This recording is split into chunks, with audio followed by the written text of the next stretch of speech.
निपक्ष व निर्भीड वृत्तपत्र दैनिक आत्ताचा एक्सप्रेस। हे सगळ्या दुनियात लावलं हो तुम्ही, इकडून काही इकडून काही इकडून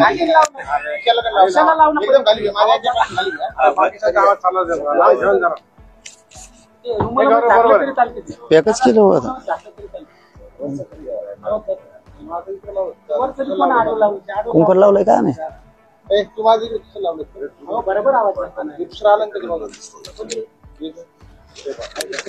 कोणाचं आहे? मनपूर्वक शुभेच्छा देतो। आणि जो आता दहशतवादी हल्ला झाला त्या घटनेचा जाहीरपणानं निषेध करतो। आज आपण पत्रकार परिषद ठेवण्याचं मूळ कारण तुम्हाला प्रथम सांगतो। मराठा समाजाच्या ज्या नोंदी सापडल्या,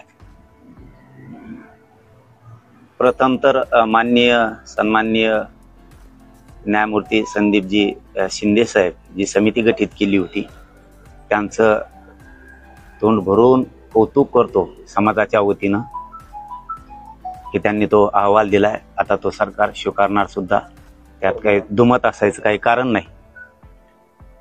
प्रथम त्यांचं कौतुक आणि त्यानंतर सरकारचं सुद्धा की मनापासून खूप खूप तुमचंही कौतुक। पण जे आरक्षणाचा लढा हा 29 ऑगस्ट 2023 पासून सुरू आहे। ज्या आमच्या मूळ मागण्या आहेत त्या मात्र आणखीनही पूर्ण झालेल्या नाहीये।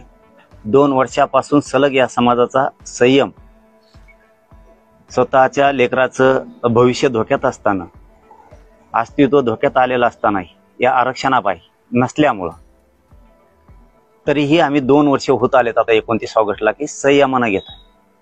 आता 30 तारखेला जानेवारीच्या उपोषण मुख्यमंत्री फडणवीस साहेबांच्या प्रतिनिधीच्या माध्यमातून सोडलं गेलं। त्यावेळेस सांगितलं होतं की आपण सगळे प्रतिनिधी बांधव त्याला साक्षीदार आहेत आणि मराठा समाजही राज्यातला 7 करोड मराठा समाज साक्षीला आहे। 4 दिवसात 4 मागण्या ह्या तात्काळ त्याची अंमलबजावणी केली जाईल असं सांगितलं होतं। आणि राहिलेल्या 4 ते 5 मागण्यासाठी 2 ते 3 महिन्याचा वेळ देऊ असं सांगितलं होतं। परंतु पूर्ण 3 महिने आज झाले। 2 ते 3च म्हणले तरी आम्ही 2 महिने धरले नाही, 3 महिने पकडले। तर आज 30 एप्रिलला 3 महिने पूर्ण झालेत, कुठल्याही मागणीच्या बद्दलची अंमलबजावणी आतापर्यंत झालेली नाही। ना तात्काळ करतो म्हणले त्याची पण नाही, आणि त्याच्यानंतरच्या राहिलेल्या 4-5 मागण्या 3 महिन्यात करू म्हणलं होते त्याची पण नाही। म्हणून आता शेवटी काय असतं, एक समाजाचं भविष्य मला बघायला लागतं, समाजाच्या लेकराच्या अडीअडचणी बघावं लागतात।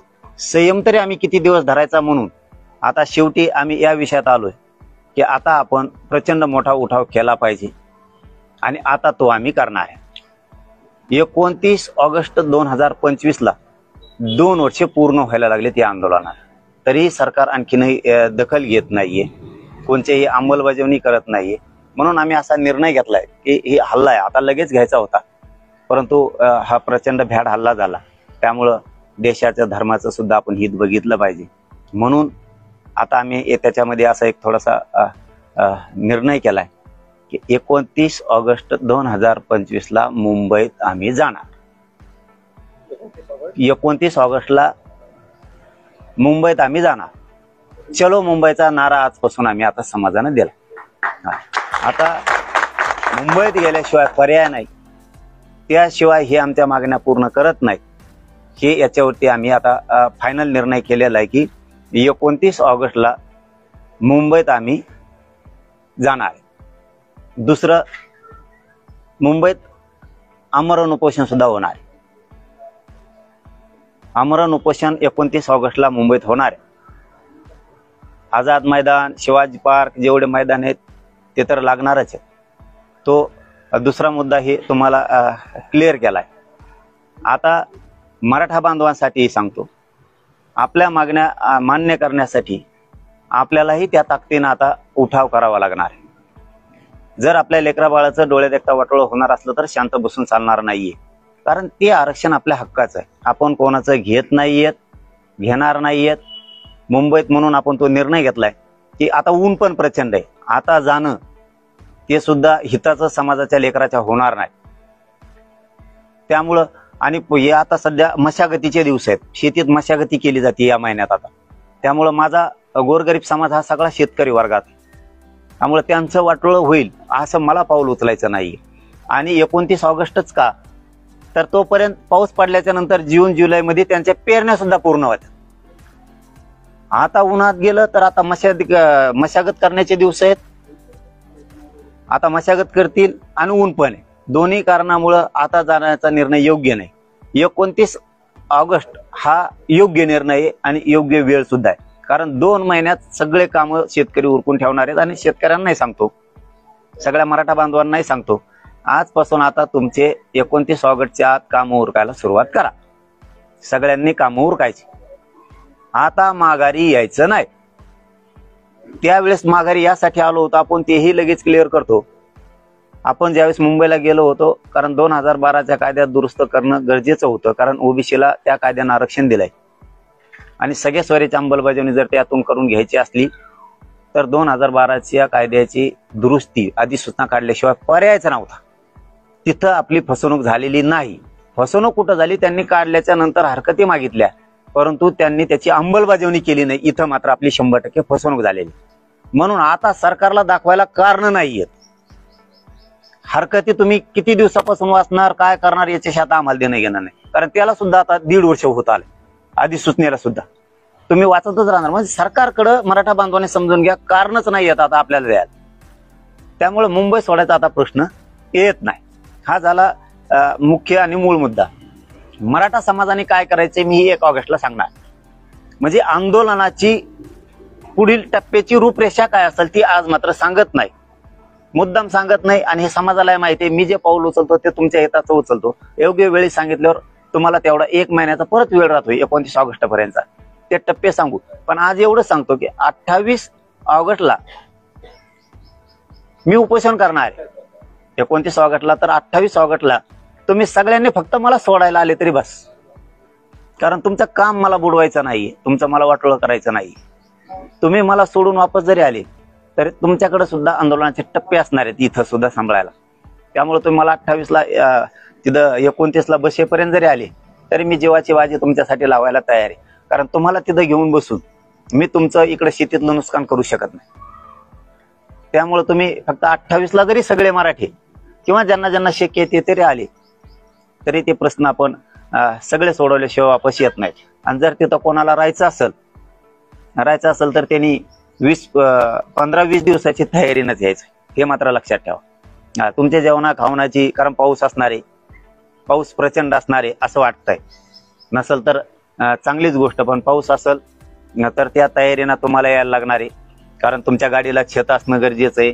ते तुम्हाला 1 ऑगस्टला मी ते बाकीची दिशा सगळी क्लिअर सांगणार आहे. आजचा महत्वाचा विषय याच्यासाठी होता की सरकारनं आपली 100% फसवणूक केली. कुठं कुठं केली, त्यांनी 3ही गॅझेटियर लागू करू म्हणले होते, 3 महिन्याच्या आत ते लागू केलेले नाही. इथं फसवणूक झाली. हैदराबादचं गॅझेटियर, सातारा संस्थांचं गॅझेटियर, बॉम्बे गव्हर्नमेंटचं गॅझेटियर, औंध संस्थांच्या नोंदी ह्याही कुठल्याही लागू केलेल्या नाही, त्याची अंमलबजावणी झालेली नाही. एक सगळ्या सोयऱ्याची अधिसूचना काढली, त्याची अंमलबजावणी झालेली नाही. तिसरा मुद्दा, आपली 29 ऑगस्ट 2023ला मूळ मागणी होती की मराठा आणि कुणबी एकच. तो अध्यादेश काढलेला नाहीये. आम्ही त्या मागणीवरती आजही ठाम येत आणि शेवटपर्यंत राहणार. त्याचं मूळ कारण असं आहे की मराठा आणि कुणबी एक हे ही ज्यावेळेस चर्चा सुरू झाली त्यावेळेस सरकारच्या वतीनं गिरीश महाजन साहेब आले होते. त्यावेळेस त्यांनी सांगितलं होतं तुमच्या मागणीप्रमाणे जर आम्हाला कायदा पारित करायचा असला, अध्यादेश जर काढायचा असला तर आम्हाला वेळ पण द्या 1 महिन्याचा. तर आपण 40 दिवसात दिला होता. पुन्हा आठवण सरकारला आणि मराठ्यांना करून देतो. आणि त्यांनी त्याचबरोबर सांगितलं होतं कुठला कायदा जर पारित करायचा असला तर त्याला आधार लागतो. आता आयोग समिती तुम्ही गठीत केली, 58 लाख नोंदीचे पुरावे तुमच्याकडे दिलेत. मग एखाद्या समाजाला, गरीब समाजाला, त्या लोकांना, गरजवंतांना न्याय देण्यासाठी 58 लाख पुरावे हे खूप झाले. मराठा आणि कुणबी एक याच्यासाठी आधार म्हणून खूप झाले. तोही कायदा पारित होतोय. त्याच्यामुळं इथं कोण जळतंय, काय जळतंय याच्याकडे आम्हाला अजिबात आता लक्ष द्यायची गरज नाही. मी मागही सरकारला सांगितलं होतं आणि सरकारलाही तेवढी जाणीव आहे, विशेष करून मुख्यमंत्र्याला जाणीव आहे, शांत राहतो म्हणजे ह्यो नेमकी काहीतरी करणार आहे. कारण मी समाजासाठी संयमानं शांत राहून काम करतो. कारण मला समाजाचं हित जोपासणं ही माझ्यासाठी सगळ्यात मोठी जबाबदारी आहे. समाजाच्या लेकराचं कुठं वाटोळं नाही झालं पाहिजे, त्याचं कल्याण झालं पाहिजे, त्याच्या कल्याणासाठी मी रात्रंदिवस काम करतोय. म्हणून आता 2 वर्ष आम्ही संयम धरला. तुम्ही केसेस मागं घेऊ म्हणले होते 2-3 दिवसाच्या आत, त्याला सुद्धा 1 वर्ष उलटून गेलं. एकही केस आंतरवाली राज्यातली मागं घेतलेली नाहीये. आम्ही ज्या तुमच्याकडे मागण्या केल्या होत्या त्या तुमच्या पाठ झाल्या, त्याच्यावर तुमची PhD झाली सरकारची. काय मागण्या 8-9 केल्यात त्यातली एकही तुम्ही आतापर्यंत त्याची अंमलबजावणी केलेली नाही. सरकारचं कौतुक नाही एवढ्यासाठी केलं की शिंदे समितीनं त्यांचे काम केलं, त्यांच्याकडून तुम्ही काम करून घेतलं. आमच्या नोंदी नव्हत्या म्हणलात, महाराष्ट्रात नाहीच यात, त्या मिळाल्या, त्याच्यामुळे तुमचं कौतुक केलेलं आहे. कारण काम केल्यावर आम्ही कौतुक सुद्धा करतो. याच्याबरोबर तुम्हाला 5वा माझा असा मुद्दा सांगायचा आहे की ज्या नोंदी सापडल्यात ना 58 लाख बांधवांनो, त्या नोंदी सापडल्यात, फक्त अधिकारी सर्टिफिकेट देत नाहीत. काही जातीवादानं बरबटलेले, विचारानं बरबटलेले काही अधिकारी आहेत, काही ओबीसीचे असो, मराठ्याचे असो किंवा कोणाचे असो, इतक्या ताकदीनं प्रमाणपत्र देत आहेत की ते कसला त्याच्या जातीवाद आणत नाही. त्यांना वाटतं गोरगरीब मराठ्यांच्या लेकराचं कल्याण होतंय ना, त्यांचे नोंद सापडले, त्यांना प्रमाणपत्र द्या. नोंदी सापडल्यात, प्रमाणपत्र दिले जात नाहीत, त्याची व्हॅलिडिटी मुद्दाम दिली जात नाही. एक उदाहरण सांगायचं ठरलं तर काल बीडला लॉला ऍडमिशन घेतलेलं एक पोरगा आहे, त्याची व्हॅलिडिटी लवकर केली नाही म्हणून त्याचं ऍडमिशन कॅन्सल झालं. हे मुख्यमंत्री देवेंद्र फडणवीसांनी लक्षात घेतलं पाहिजे. आमचे किती छोटे छोटे प्रॉब्लेम आहेत पण आमचे किती मुळावरती उठतेत. तुमच्यासाठी ते छोटे आहेत पण आमच्यासाठी ते आयुष्य आहे. त्या पोराला त्या कॉलेजनं आता हाकलून दिलं आणि त्याला हाकलून दिल्यावर 5व्या-6व्या दिवशीच व्हॅलिडिटी झाली त्याची. याचा अर्थ कुठंतरी कॉलेजनं आणि व्हॅलिडिटी देणाऱ्या अधिकाऱ्याचं संगनमत तर नाही. मराठ्यांचे पोरं कसे हुकले पाहिजे त्याच्यावर बारीक लक्ष ठेवा. नोकरीतून हुकले पाहिजेत, ऍडमिशन मधून हुकले पाहिजेत. म्हणजे तुम्ही काही षड्यंत्रात रचलं नाही. म्हणून माझी आता सरळ मी शेवटाकडे येतो की सरळ मागणी आहे सरकारकडे, मुख्यमंत्री देवेंद्र फडणवीस साहेबांकडे माझी. ज्या नोंदी सापडल्यात 58 लाख, त्या नोंदी ग्रामपंचायतला चिटका. लोकांना माहित होऊ द्या की या नोंदी सापडल्यात आमच्या कोणाच्या. काही लोकांना नोंदी सापडलेल्या पण माहित नाहीये. गावात दौंडी द्या की अमक्या अमक्या तारखेला ग्रामपंचायतला नोंदी चिटकेल्या जाणार आहेत. दुसरं काम करा की ज्यांच्या नोंदी सापडल्या त्यांना तातडीनं प्रमाणपत्र लगेच द्यायला सुरुवात करा. असे मुख्यमंत्री देवेंद्र फडणवीस साहेबांनी आदेश लगेच काढा. ज्यांचे काही जागेवर कुई, काही जागेवर कुणबी, काही जागेवर शेती पुरावे सापडलेत ना, ते देवस्थानाकडे सापडू द्या, ते भूमी अभिलेख मध्ये सापडू द्या, ते 33-34 सापडू द्या, त्या ग्रामपंचायतला सापडू द्या, त्या पोलीस पाटलाकडे सापडू द्या, ते तुम्हाला कारागृहात सापडू द्या, ते तुम्हाला भाटांकडे सापडू द्या, ते पुरावे तुम्हाला एखाद्या देवस्थानाकडे सापडू द्या, एखाद्याच्या आजोबा पंजोबाच्या पेटीत पूर्वच्या राष्ट्राला सापडू द्या, काही पुरावा सापडू द्या. जनावर देवाण घ्यावानीच्या दाखल्यावरती एखाद्या वेळेस केलेले आहेत, तुम्हाला कुठेही सापडू द्या ना. तुम्हाला ताण काय त्याचा? काहींचे पत्रिकेवरती येतं, काहीचे जुने घरात दस्तऐवज आहेत. तुम्हाला प्रॉब्लेम काय आहेत नेमक्या अधिकाऱ्यांना? आमचे पुरावे सापडलेत ना, तातडीने इश्यू करा ना, लगेच ताबडतोब प्रमाणपत्र देऊन टाका ना. तुम्ही आमचा हक्क कसं काय नाकारता? तुम्ही आमचा हक्क नाकारण्याचा तुम्हाला कोणत्या अधिकाऱ्याला अधिकार दिलाय? आणि मुख्यमंत्री साहेबांकडे माझी स्पष्टपणानं मागणी आहे की जर असा कोणी हलगर्जीपणा केला, प्रमाणपत्र द्यायला, कुणबी प्रमाणपत्र द्यायला, व्हॅलिडिटी द्यायला, त्याला तात्काळ सस्पेंड करा, त्याला बडतर्फ करून टाका तात्काळ, त्याला सोडू नका. कारण एक जण जर धोरणात आला ना तर बाकी नीट काम करतील सगळे.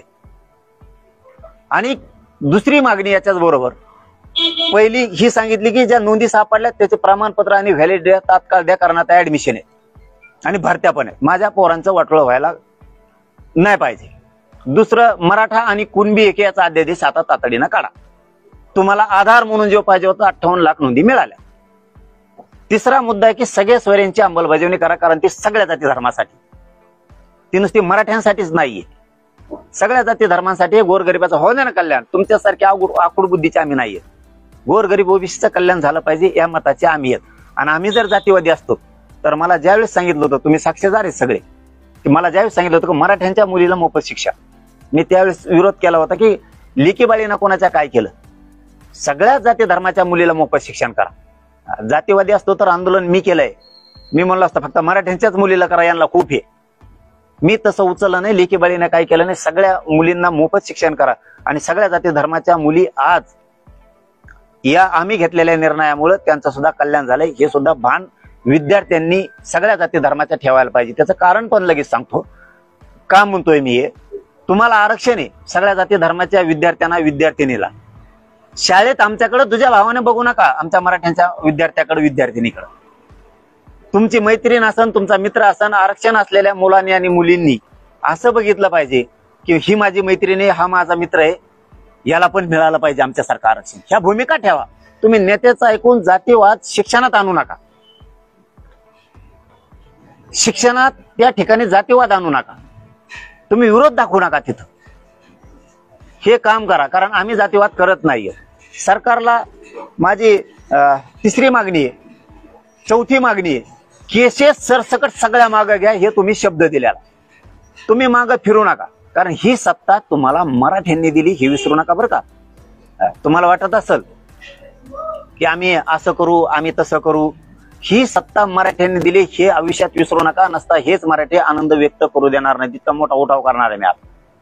कारण मी सरकारलाही चांगला माहिती आहे, मी नुसतं बोलत नाही तर मी करतो सुद्धा. बोलतो तसा करत असतो. आणि या जातीसाठी करायला मी मरायला सुद्धा भेट नाही, हे लक्षात ठेवा.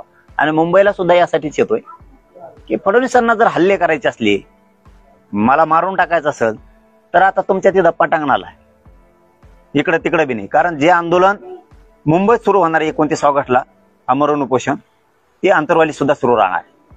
हे पण विशेष करून सांगतो. इथं सुद्धा सुरू राहणार आहे आणि ते मुंबईत सुद्धा सुरू राहणार आहे. हल्ला करायचा आहे, मला मारायचंय, काय करायचंय आता दारातच देवेंद्र फडणवीस साहेब तुमच्या. कारण जे ऐकायला मिळतंय ना की तुम्हाला एक निष्ठावान खपत नाही, तुम्हाला मॅनेज न होणारा तुम्हाला जमत नाही, मॅनेज होणारा चालतो, फुटणारा पाहिजे, ती अवलादीचं रक्त माझं नाहीये. आता दारात हे तुमच्या. तुम्हाला काय हल्ला करायचा आहे, का गोळ्या घालायच्या, का मारायचंय, ते आता मीच तिथं 29 ऑगस्टला. आता जे करायचंय ते तुम्ही करा तिथं. पण एक याच्या बरोबर सांगतो, मुंबईत 28ला फक्त मला सोडायला पोरं येतील. 29ला ते आपण आपल्या शेतात पुन्हा कामाला आईबापाच्या मदतीला येतील.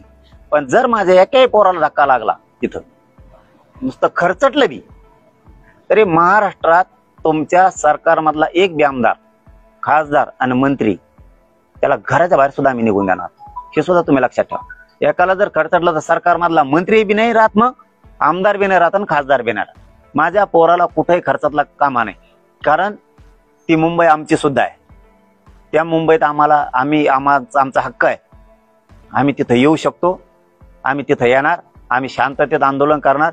कारण मी या समाजाला शांततेत आणि संयमानच मिळू दिलंय. म्हणून सांगतो की बाकीच्या जेवढ्या काय मागण्या आहेत, 5वी मागणी सांगितली की तुम्हाला केसेस सरसकट आता तातडीनं मागं घ्या. आणि तुम्हाला वेळ सुद्धा आहे. आता आम्हालाही वेळेची गरज होती आणि तुम्हाला सुद्धा वेळ आहे. 28 ऑगस्टच्या आत सगळ्याचे सगळे अंमलबजावणी झाल्या पाहिजे.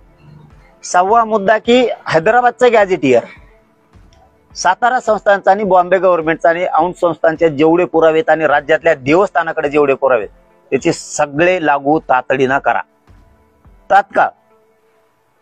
तुम्ही आता मजा बघायचं सोडून द्या. तुम्हाला आता मजा बघू देणार नाहीत आणि तुम्ही ती बघू पण नका. आणि आता मात्र संयमाचा अंत आमच्या ढळून देऊ नका फडणवीस. जर का संयमाचा आमचा जर अंत झाला तर कोण कोणत्या टोकाला जाईल त्याला जबाबदार तुम्ही स्वतः सरकार म्हणून असताय, हे जाहीरपणानं सांगतो. कारण किती दिवस सहन करायचं. अशा 8 ते 9 मागण्या आम्ही तुमच्याकडे दिलेल्या आहेत. त्याची अंमलबजावणी मला 28 ऑगस्टच्या आत पाहिजे.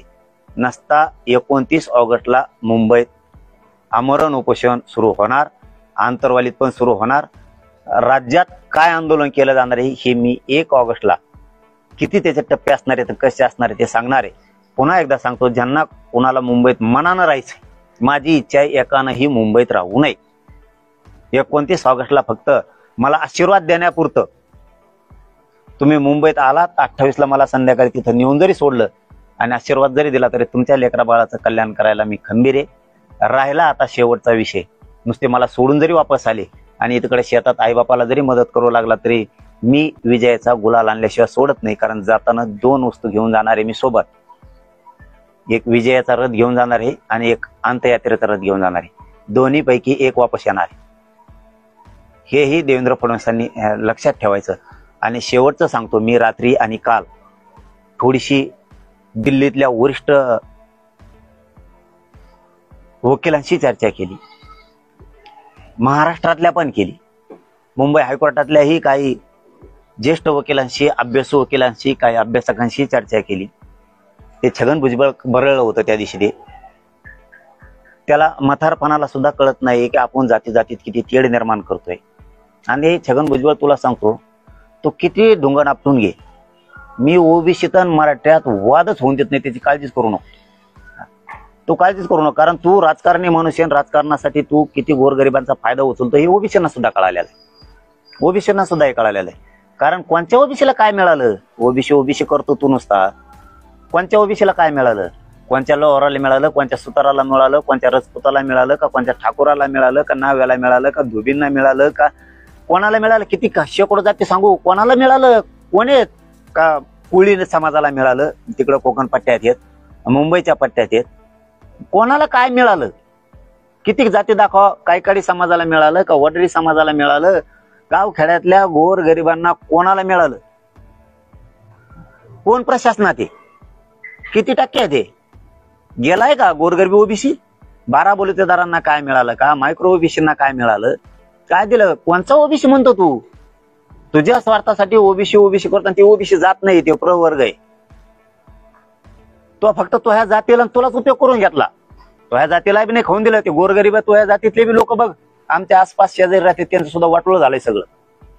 महामंडळ तूच खाय, सगळं तूच खातो, काही मिळू दिलं नाही गोरगरीब ओबीसीला. त्यामुळे ओबीसी तो संघ येत नाही. कारण छगन भुजबळ त्याविषयी बाराळा की काही लोक कोर्टात गेले, म्हणून मी वकिलांशी चर्चा केली. मी वकील बांधवांशी चर्चा केली, दिल्लीच्या पण केली, मोठमोठ्या वकिलांशी चर्चा केली, मुंबईच्या पण केली, महाराष्ट्रातल्या पण केली आणि अभ्यासकांशी सुद्धा केली आरक्षणावरच्या. की तो बराळा होता का आमचे काही लोक कोर्टात गेलेत, याचा अर्थ तोच लोक आहेत आणि ते तोच पाठवले, म्हणजे कुणबी आरक्षणासाठी. तर वकील बांधवांनी आणि अभ्यासकांनी काय सांगितलंय, कुणबी एक असा प्रकार आहे की तो कोणाच्याच बापाला चॅलेंज होत नाही. पाटील तुम्ही टेन्शन घेऊ नका. आणि जर कुणबी चॅलेंज होत असलं तर मंडल कमिशन 100% सांगतो म्हणे आम्ही चॅलेंज होतो. 16% 94ला 1994ला दिलेलं आरक्षण 16% ते पण चॅलेंज होत आहे. जर कुणबी चॅलेंज होणार असलं आणि ते जर बाद होणार असलं तर मंडल कमिशन एक चॅलेंज होतो, तो पण बाद होतो. दुसरं 16% दिलेलं आरक्षण सुद्धा बाद होत आहे. आणि तिसरं की मंडल कमिशननं काही जाती घातल्या होत्या तेवढ्याच, आणि त्याच्यानंतर जे आता 300, 350, 250 जाती घातल्यात त्या पुऱ्या बाहेर निघतात. म्हणजे पोट जाती, उपजाती म्हणून ज्या घातल्यात आरक्षणात त्या सगळ्या बाहेर निघतात. त्यामुळे मी आता ते टेन्शन घ्यायचं बंद केलं. मला काय मंडल कमिशन चॅलेंज करायची गरज नाही, 16% चॅलेंज करायची गरज नाही, गरिबांचं ओबीसीचं वाटोळं करायचे माझी इच्छा पण नाही. पण ते छगन भुजबळ जे स्वप्न बघतो ते कधीच पूर्ण होणार नाही. आणि ज्या दिवशी कुणबी चॅलेंज होईल त्या दिवशी मात्र मग आम्हाला बी काय चॅलेंज करायचं आणि कशा कोणत्या जाती बाहेर काढायचे पक्का माहिती आहे. आमचं वाटोळं केल्यावर आम्ही तुम्हाला सोडणार नाही. त्यापेक्षा छगन भुजबळला जरा सद्बुद्धी चांगली आली तर बरं होईल. म्हातारपणाला नीट मरावं माणसानं कधी बी. लोकांचा शापशिवाय खाऊन मरू नये माणसाने. कावा नीट हक्ता तरी आलं पाहिजे म्हातारपणाला माणसाला. शापशिवाय देऊ नये, आशीर्वाद लागाव. कारण 2 पायावर बसून तुला हक्ता तरी यावं, कमीत कमी एवढा आशीर्वाद लागाव. म्हणून तो कमीत कमी मराठ्यांच्या गोरगरिबांचं वाटोळं करायचं काम नको करू. होय शहाणा, कारण ह्या वयात तुझ्या तोंडावर कोणीतरी हात फिरावं, तुला चांगलं म्हणावं, असं वाग, कमीत कमी असं वाग. या वयात तरी वाटोळं करून घेऊ नको. कारण ओबीसीनं तुला पुरवळ केलेलं आहे. तू राजकीय फायद्यासाठी ओबीसी करतो म्हणून. त्यामुळे ओबीसी तुला मोजत नाही, गिनीत नाही, येत पण नाही, येणार पण नाही. आणि ओबीसीच्या मराठ्यांचे का वादही होणार नाहीत. आणि ओबीसीचं आरक्षण संपण्याचा विषयच नाही, कधी संपूच शकत नाही, कारण आमचं ते हक्काचं आहे. 150 वर्षापूर्वीच आमचं आरक्षण जर रद्द होणार असलं तर तुमचं तर मग बोगसच आहे सगळं. तुमचं ते एका दणक्यात होतंय रद्द. म्हणून छगन भुजबळ मला वाटतं कमीत कमी या वयात आपण लोकांचे आशीर्वाद घ्यावा, गोरगरीब मराठ्यांना वाटावं की छगन भुजबळ चांगलं काम करतो. छगन भुजबळ नुसता काड्याच करतो, तो स्वतः बाकीच्या सगळ्यांना शत्रू समजतो, आकाशानं वागतो, तो सूडबुद्धीनं वागतो, हे लोकांना वाटलं नाही पाहिजे. किमान मला वाटतं तो आता तरी बदल करावा, किमान आता तरी तो बुद्धीत बदल करावा आणि सगळ्यांना सारखं धरावं. कारण तुम्ही किती टोळी एकत्र आली, म्हणजे शेवटचं सांगतो आता, तुम्ही किती टोळी एकत्र आली तरी आम्ही तुम्हाला पुरून उरतो हे तुम्हाला माहीत झालेलं आहे. आणि तुम्ही विरोध जरी केला तरीही आम्हाला आरक्षण मिळालं, आणि तुम्ही नाही केला तरी मिळणार आहे, केलं तरीही मिळणार आहे. त्यापेक्षा मला वाटतं पुढच्या काळात ओबीसी नेते म्हणून छाती बुडवून घेणाऱ्यांनी सगळ्या लेकरांना समान समजावं, गरीब मराठ्यांच्या लेकराला समजावं आणि तुमच्या लेकराला समजावून आरक्षणातला विरोध बंद करून टाकावा. कारण तुम्ही विरोध केला तरी आम्हाला मिळणार आहे आणि नाही केला तरी मिळणार आहे. मराठ्यात आणि ओबीसीत नाराजी पसरण्यापेक्षा हे गुन्ह्या गोविंदांनी गावात कसे नांदतील, आमच्याही लेकराला आरक्षण मिळालं पाहिजे या भूमिकेत तुमच्या नेत्यांनी यावं. त्यांना सद्बुद्धी होईल असं वाटतं, कारण सरकारनं तुम्हाला ओळखलेलं आहे आता की तुम्ही काय चीज आहेत. छगन भुजबळ आता पक्क ओळखलेलं आहे, हे किती लावालाव्या करणार आहे. त्यामुळे छगन भुजबळचं सरकार मनावर घेत नाही.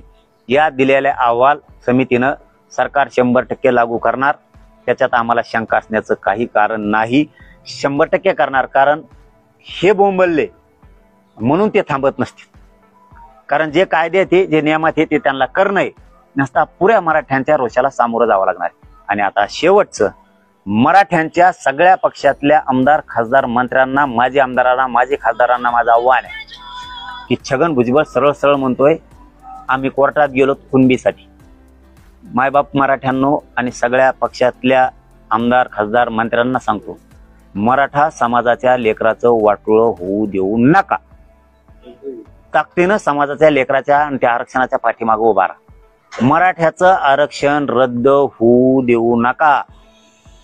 एकही प्रमाणपत्र रद्द होता कामा नये, कारण तुम्हाला सगळ्या पक्षातल्या खासदार, आमदार, मंत्र्यांना मोठं करण्यासाठी मराठ्यांनी ताकद लावलेली. तुम्हाला मराठ्यांनी तुमचा पक्ष आणि तुम्हाला मोठं केलं. आता समाजाचे लेकरं मोठे करायचे, रक्त जाळून, उपाशी तापाशी राहून, ही आंदोलनात संघर्ष करून, त्याग करून मराठा समाजाने हे आरक्षण मिळवलं. हे कोर्टात नेऊन छगन भुजबळ घालीन म्हणतोय, तो जाहीर मीडियात बोललाय. म्हणून माझं तुम्हाला सगळ्या पक्षातल्या मराठ्यांच्या आमदाराला, खासदाराला, मंत्र्यांना आव्हान आहे की हे आरक्षण जाऊ देऊ नका, मराठ्याच्या लेकराच्या बाजूने उभा राहा. नसता असं होईल, तुम्ही जर सरकारच्या बाजूने बोललात, नेत्याच्या बाजूने, पक्षाच्या बाजूने बोललात, तर उद्या मराठी हे म्हणणार आहे मतदान आम्ही केलं, तो हा पक्ष मोठा केला, तुला मोठं केलं. आज आमचे लेकरं मोठे व्हायचे तर पक्षाकडून, नेत्याकडून बोलतो का? चपला नाही लोक, तुम्हाला लक्षात ठेवा. त्यामुळं जात सांभाळायचं शिका, जातीच्या विरोधात जाऊ नका. या जातीनं तुम्हाला मोठं केले. सगळ्यांनी ताकद लावून कुणबीचं आरक्षण आणि 10% आरक्षण रद्द होता कामा नये. आणि विशेष करून सांगतो मुख्यमंत्र्यांना, जे ईडब्ल्यूएस मधून पोरं गेलेत, जे एसीबीसीतून गेलेत, तुम्ही आरक्षण दिलंय ना राव एसीबीसीचं, त्यांना ऑप्शन द्यायलाच पाहिजे ना. तुम्ही असा खोडसाळपणा का करता फडणवीस साहेब तुम्ही? आता ते एमपीसीच्या पोरांना लिंकच ओपन नव्हती. मला तर वाटतं आणखी आहे की नाही करू. असे धोके दगे फटके करू नका, मुळावर येईल तुमच्या. तुम्हाला आनंद व्यक्त नाही करून दिला असं, तुम्हाला वाटत असं नाही बहुमतानं आलो, मराठ्यांनीच आणलंय, विसरू नका कधी. हेच तुम्हाला पळता भुई कमी करतील. कुणबीचं आरक्षण निघालंय ना, लगेच धडदिशी देऊन टाकायला पाहिजे ना. कशामुळे तुम्ही असं जाणून बुजून मराठ्यांचे पोरं फडणवीस साहेब का मारता? काय कारण आहे तुमचं? काय कारण आहे? अरे ते शिंदे साहेबांनी थोडंफार काम केलं ना समाजासाठी, ते अजित पवारांनी गप्प बसून केलं. तुमच्या पक्षातल्या काही मंत्र्यांनी, आमदारांनी काम करू लागलेत. तुम्हीच असं का वागता मला काही कळत नाही. तुम्ही ईडब्ल्यूएस घातलं घेणं देण्याचं, बरं ठीक आहे. आता ईडब्ल्यूएस मधून ज्यांनी ऍडमिशन घेतलेत, नोकऱ्या लागले, त्यांना तसंच ठेवा ना. त्यावेळी ऍक्सेप्ट केलं, आता रिजेक्ट कसं काय करता तुम्ही? दुसरं एसीबीसीचं आरक्षण तुम्ही दिलं, मग त्यांचे प्रमाणपत्र आणि त्यांना व्हॅलिडिटी देऊन एकदा सांगितलं त्यांना एकाच कागदावरती आणा, व्हॅलिडिटी पण आणि प्रमाणपत्र पण नॉन क्रिमी लेअर पण आता म्हणता वेगळे वेगळे आणा का महाराज ठरवलेत का पोरं तुम्ही काहीतरी एक निर्णय घ्या आणि सुटसुटीत कारभार केला पाहिजे एसीबीसी दिलं ना हे प्रमाणपत्र हे क्रिमी लेअर आणि हे दिलं तुम्हाला आणि चला लागले ते पोरं आरक्षण दिलं असं पाहिजे असं गुळमुळीत नाही ठेवलं पाहिजे कधीच असं संकटात नाही ठेवलं पाहिजे लोकांना एसीबीसी सुद्धा सुटसुटीत करा सारथी दिली त्या पोरांना काय ना व्हॅलिडिटीच नाही सॉरी पीएचडी ला त्यांना शिष्यवृत्तीच नाही बरोबर करे हे आताच लय मोठे लफडा आलं इथं हेच नाहीये 1 वर्षापासून काही पोरांना सारथी मार्फत जे कोर्स करतात काही जण पीएचडी करतात त्यांना शिष्यवृत्तीच नाहीये निंबाळकर साहेबांनी त्या दिवशी सांगितलं की 150 कोटी होते त्यात 30% वापस गेले की ही आपण रिटर्न आणले तुम्हाला 427 कोटीची मंजुरी सरकारला द्यायला सांगतोय तुम्ही ते पैसे पोरांना मोठं होण्यासाठी आहेत ते दिले पाहिजेत महामंडळे काहीचे परतावेच येत नाहीत तुम्ही ते फडणवीस साहेब दिलेच कशाला ओबीसीच्या सवलती मराठ्यांना जे आरक्षण दिलं तुम्ही ओबीसीच्या धर्तीवरती दिलं ओबीसीला अभ्यासक्रम किती 1554 एसीबीसीला 506 कशामुळं याचं काय कारण आहे जर ओबीसीच्या धर्तीवर तुम्ही मराठ्यांना एसीबीसीचं आरक्षण दिलं तर त्यांना 1554 अभ्यासक्रम पाहिजे भेदभाव कशामुळे करता तुम्ही एकदा बोललं ना पटदिशी केलं पाहिजे मुलीला मोफत शिक्षण केलं ना सक्त अंमलबजावणी करायला लावायला पाहिजे याची अंमलबजावणी झाली पाहिजे त्या कॉलेजचं जर 100% फी मागितलं तर परवानाच रद्द करतो असं सरळ कस काय सांगत नाहीत फडणवीस साहेब तुम्ही मराठ्यांच्या कुणबी नोंदी निघाल्यात ना लगेच प्रमाणपत्र देण्यात तुला बडतर्फ करून टाकेल व्हॅलिडिटी दे कस काय म्हणत नाही तुम्ही अरे किती पोरं टांगणे लावले तुम्ही घेण्या देण्याचे आमचे बलिदान दिलेत आमच्या पोरांनी आरक्षणासाठी फडणवीस साहेब कशामुळे तुम्ही त्यांचे निधी रोखून धरले 10 लाख रुपये आणि नोकऱ्या कशामुळे रोखल्या काय उत्तर यायचं काय कारण आहे तुमचं रोखून धरायचं घेण्या देण्याच्या मराठ्यांच्या पूर्व तडीपार करणार तुम्ही सत्ता जात असती फडणवीस साहेब माणसाच्या डोक्यात एकदा जर खुन्नस बसली ना बदले घेत असतात म्हणून सत्ता बदलल्यावर आणि हे बदलत असतं तुम्हाला स्वप्नात वाटलं नव्हतं काँग्रेसची सत्ता पलटल 40-50 वर्ष राज्य केलं त्यांनी पलटली तुमची आली तुम्ही तसं गर्वात वागू नका त्यांची पलटली तुमची सुद्धा पलटत असती आणि लय खुन्नशीनं वागलं ना तर लोक सत्ता पलटल्यावर बदला घेत असतात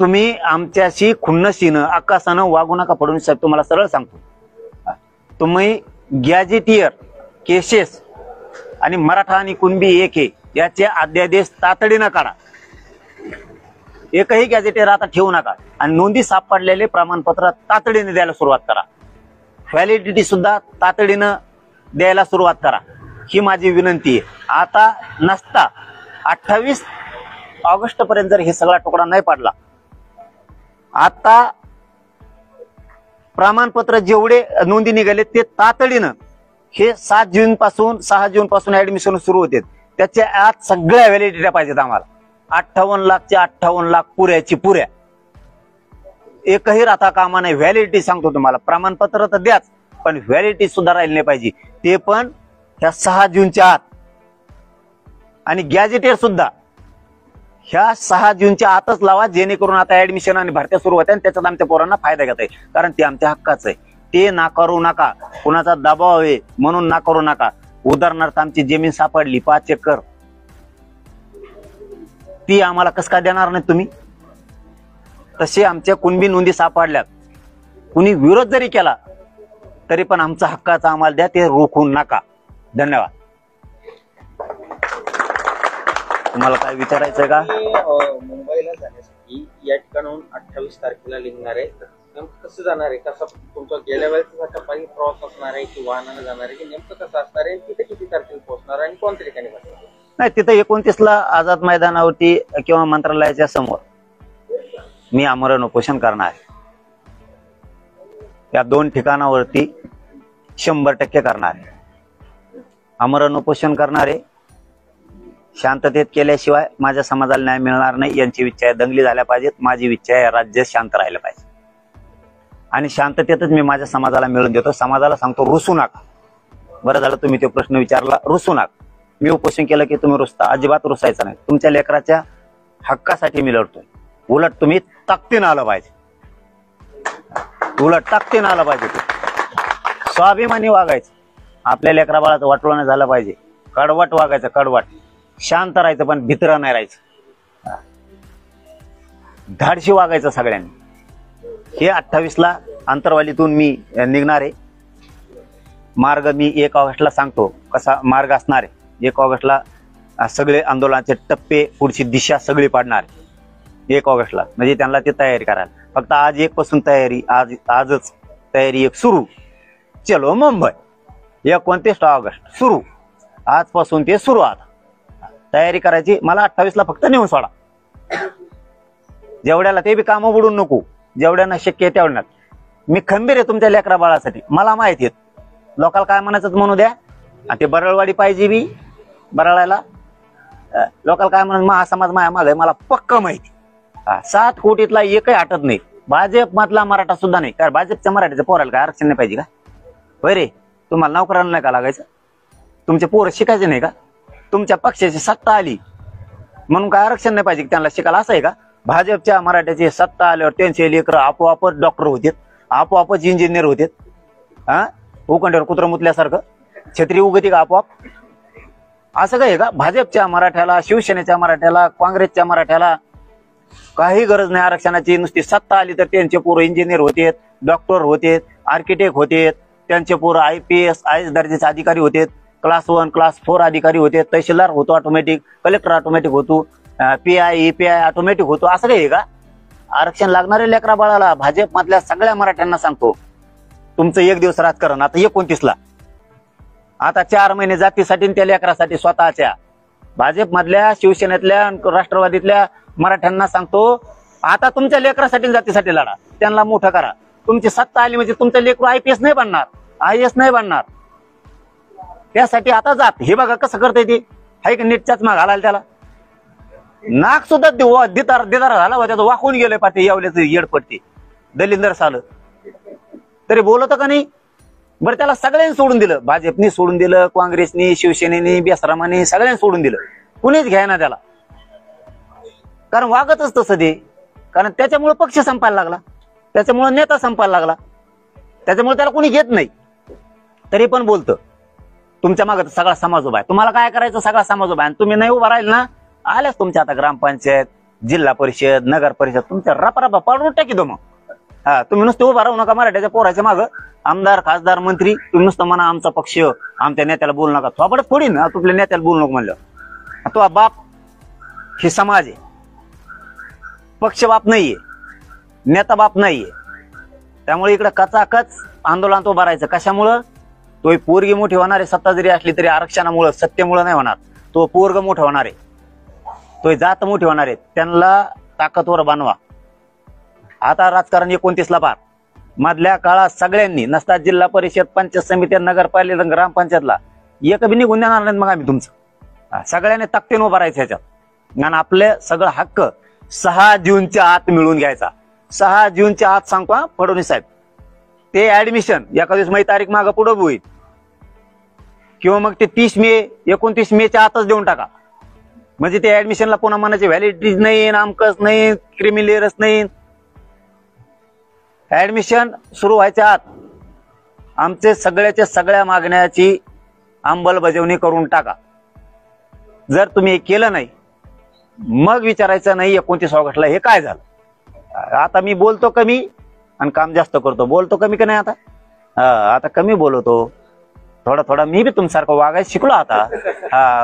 तुम्ही कसा गोड बोलून शांत राहून गेम करता, मी बी टप्प्यात आला की कार्यक्रमच वाजवतो. कसा गेम करतो मी बी शांत राहून, माझ्या समाजाला कसं मिळून देतो ते बघत राहा तुम्ही. आता